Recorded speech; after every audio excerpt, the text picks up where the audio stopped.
रहीम। अस्सलाम वालेकुम। तो आज मैं लेकर आई हूँ आप सबके लिए बहुत ही मज़ेदार आसान सी रेसिपी आंवला कैंडी, जो बहुत आसानी से बन जाता है और ये बहुत मज़े का होता है। ये हमारे बालों के लिए बहुत मुफीद है और इसको आप आसानी से घर पे बना सकते हैं।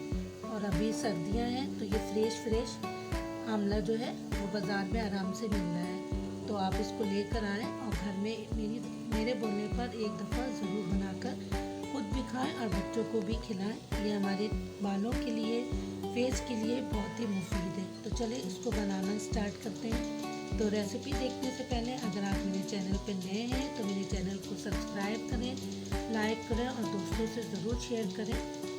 तो स्टार्ट करती हूँ अपनी रेसिपी को। तो इसको बनाने के लिए मैंने 1 पाव के करीब आंवला लिया है और इसको मैंने अच्छे से धो लिया है और इसको अब हम स्टीम लगाएंगे। स्टीम लगाने के लिए मैंने एक पतीले में पानी चढ़ा दिया था। अब इसको हमने इस तरीके से रख देना है। ये 10 से 15 मिनट में आराम से स्टीम लग जाता है।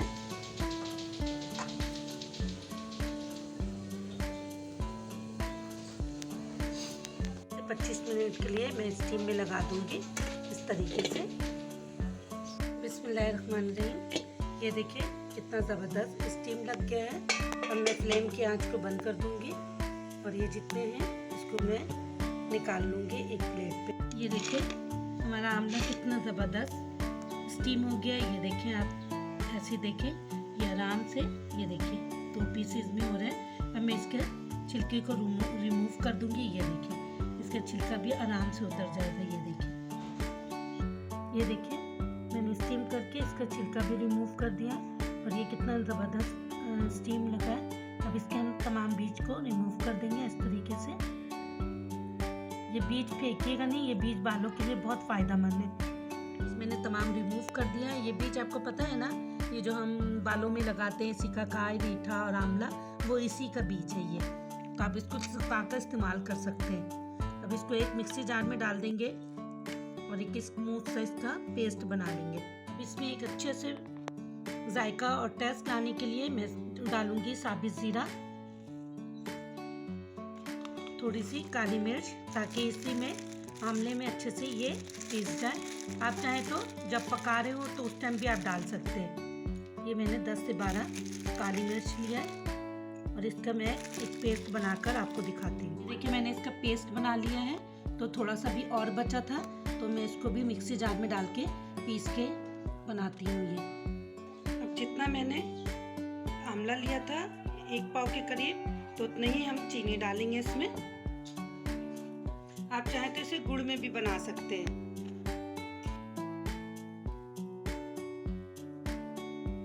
और हमने इसको उस वक्त तक पकाना है कि चीनी हमारा अच्छे से इसमें मेल्ट हो जाए और आंवला का भी कलर चेंज हो जाए। ये इतने मज़े का बनता है, ना ही धूप में सुखाने की ज़रूरत है। ये बहुत टेस्टी बनता है। आप इसको एक दफ़ा ज़रूर बनाइएगा। तो इसमें मैंने 1/2 टीस्पून काला नमक डाला है। अब इसमें थोड़ा सा रेगुलर नमक डालेंगे। इसमें नींबू का रस डालेंगे इसमें। ये हमारी खट्टी मीठी कैंडी तैयार हो जाएगी। 2 स्पून कॉर्नफ्लोर डालेंगे। इसको अच्छे से हमने मिक्स कर लेना है।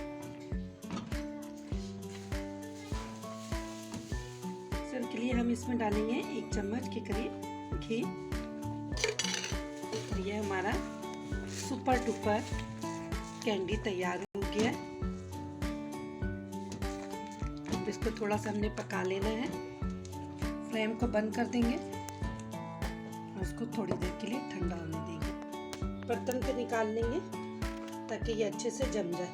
इसको डब्बे को ग्रीस कर लिया है। आप चाहे तो प्लेट में भी निकाल सकते हैं गड्ढे वाले। हम आधे घंटे के लिए इसी तरीके से ठंडा होने देंगे, फिर मैं आपको दिखाती हूँ। ज़बरदस्त आंवला कैंडी बिल्कुल बन के तैयार हो गया। मैं आपको इसको काट कर दिखाती हूँ। ये देखें कितना ज़बरदस्त ये बन गया है। बहुत मज़े का बना है। इसको मैं आपको काट कर दिखाती हूँ उसके पीसेस। ये देखें तो बन गया ना कितना ज़बरदस्त। धूप में रखने की ज़रूरत पड़ी। ये देखें कितनी आसानी से ये कट जा रहा है। इसको मैंने काट लिया और ये कितना ज़बरदस्त बना है। आप चाहें तो इसे चीनी की भी कोटिंग कर सकते हैं, किसी भी चीनी की। ये देखिए कितना ज़बरदस्त। तो आप इसको फ्रीज में रखकर बच्चों को भी खिलाएं, खुद भी खाएं। ये बालों के लिए बहुत मुफीद है। तो अब मिलती हूँ एक नए दिन और एक नए रेसिपी के साथ। फ़ी अमान अल्लाह।